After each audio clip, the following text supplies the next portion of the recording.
What's up you guys, it's your girl Goldie Naps, and in today's video I'm coming back with another protective style tutorial. We're going to be doing these Leray inspired braids. They're basically just jumbo knotless braids with these little curls at the end. So let's get into it.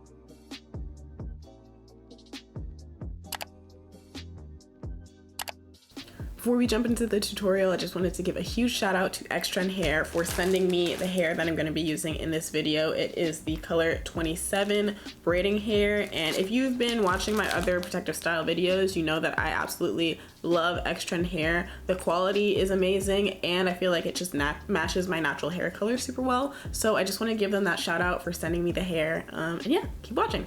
So I prep my hair the same way that I did for doing my small knotless braids. I blew it out and then I sectioned my hair off camera because y'all know I suck at parting.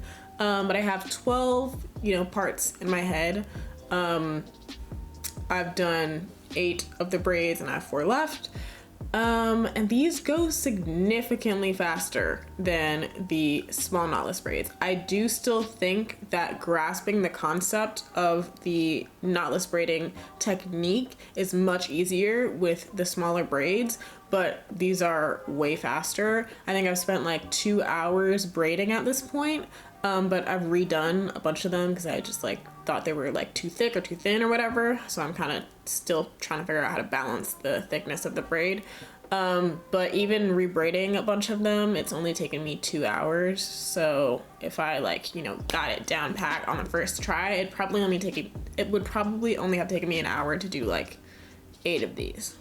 Because these are Leray, I think that's how you pronounce her name, Leray inspired braids, I'm not braiding them all the way to the end and tapering them off. I'm kind of just leaving them, looking all thick like this, and then I'm gonna put perm rods on the end of them and dip them so that the ends will be curled, but we're gonna do that later on in the video. Right now, let's just jump into braiding. Oh, as y'all can see behind me, I actually invested in one of those little hair spoolie thingies. After looking it up, I think it's actually for thread for sewing, but I've seen people use them for separating their hair out, and it's super helpful and useful because you don't have to keep going back and forth separating hair out. You can just have it all ready to go for you so that the braiding goes a lot quicker. I think for this style, more so than for the small knotless braids, you really want to be heavy-handed with your shine and jam, which is what I'm using on my parts. Just because the parts are so big, helping them lay flat and neat, it's really helpful to kind of just slather all that shine and jam on there. So I've got my shine and jam on my root, and if you watched my butt length small knotless braid tutorial, then you know that I fed in 6 pieces of hair when I was braiding. When I got closer to the crown of my head, it was around 8 pieces of hair. But with these braids, because I'm not trying to make them super long, I'm only getting them to about boob length, I'm only feeding in 3 pieces of hair, but because the braids are so much thicker, it's 3 big pieces of hair. So let's go ahead and do that.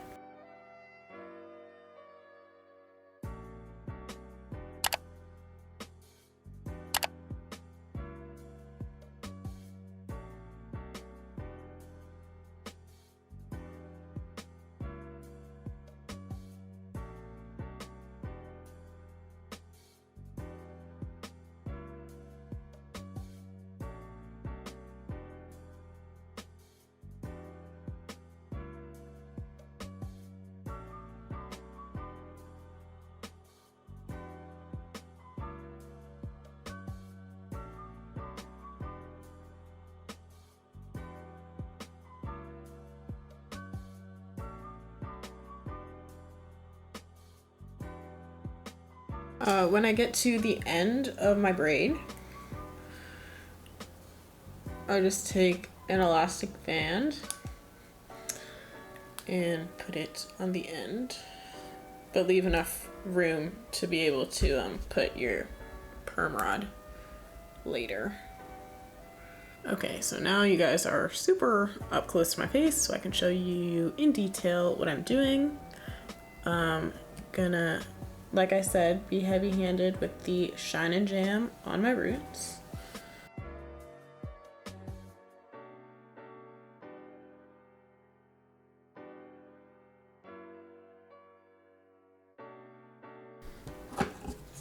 Because this is in the front, I'm gonna go ahead and take my edge brush and just like really slick it down so that it looks nice.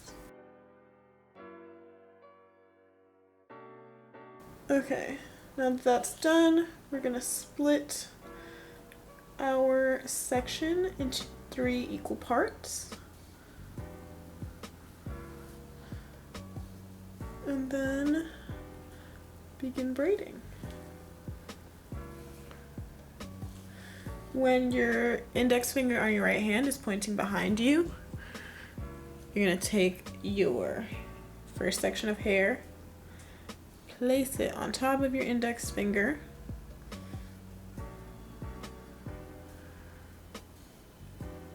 use the index finger on your other hand to hold it in place, and then braid normally.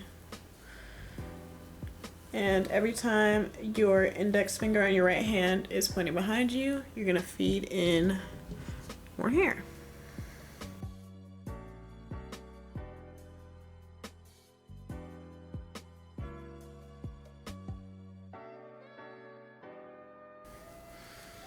Okay, now that we've fed in all 3 pieces of our hair, we're just gonna continue braiding downwards.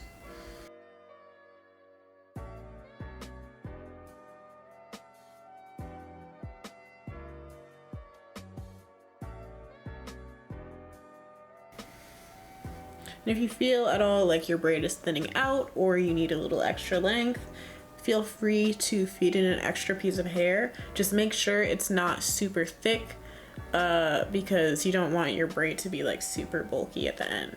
So that's up to you to gauge while you're braiding whether or not you need to feed in extra hair. And when you get to the end of your natural hair, go ahead and be heavy-handed with your Shine and Jam to get those pieces to lay flat. All right, so I'm gonna go ahead and finish my last couple of braids, and then I will come back to put the perm rods on the ends.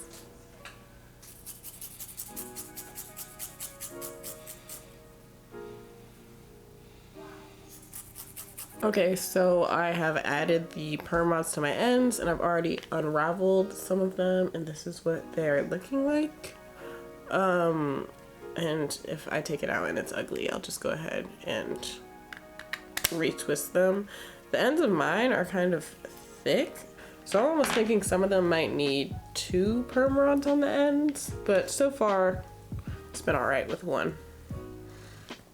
I'm really worried about this one in the front because it's like the thickest end and it's also like in the front, so it'll be super visible.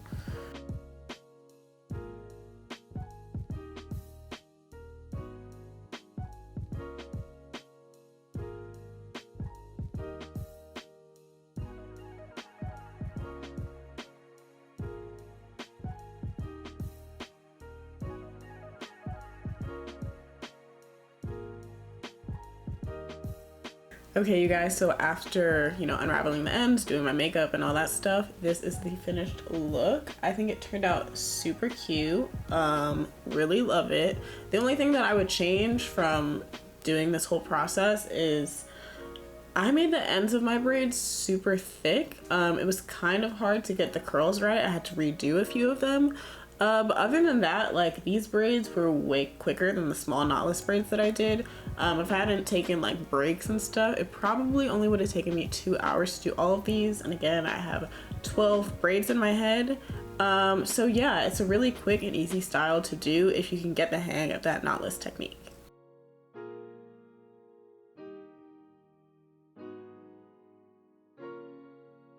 A few things just about maintenance. To set my hair, I use this foam. I got a new foam than the one that I had been using. I was previously using the ORS olive oil setting wrap set foam, but I actually love this Lotta Body coconut and shea oils one a lot more just because I like the smell more and it's not as sticky. The ORS one kind of leaves like a sticky residue on your hands, and like it's not a big deal because the product works really well, but I kind of just prefer that this one is not as sticky. To go to sleep, I put a scarf around the top of my head and then put all of the braids up into a bonnet, so I have a scarf that's keeping the top flat and preventing frizz, and then the bonnet that kind of like holds everything into place so that the actual braids don't get frizzy.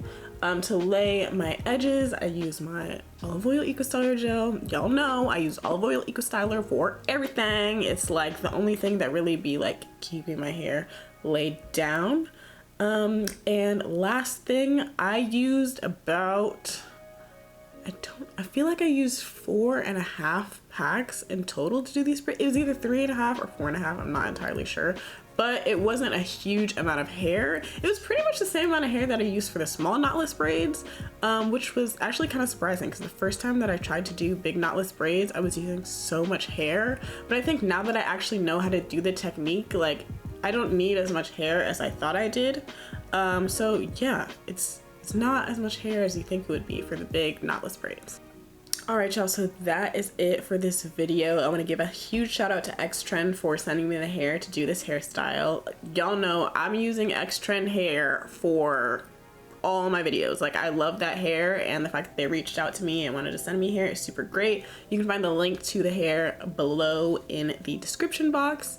And that's it. So I'll catch you guys in the next video. Please like, comment, subscribe, all that good stuff, and I will see you in my next video.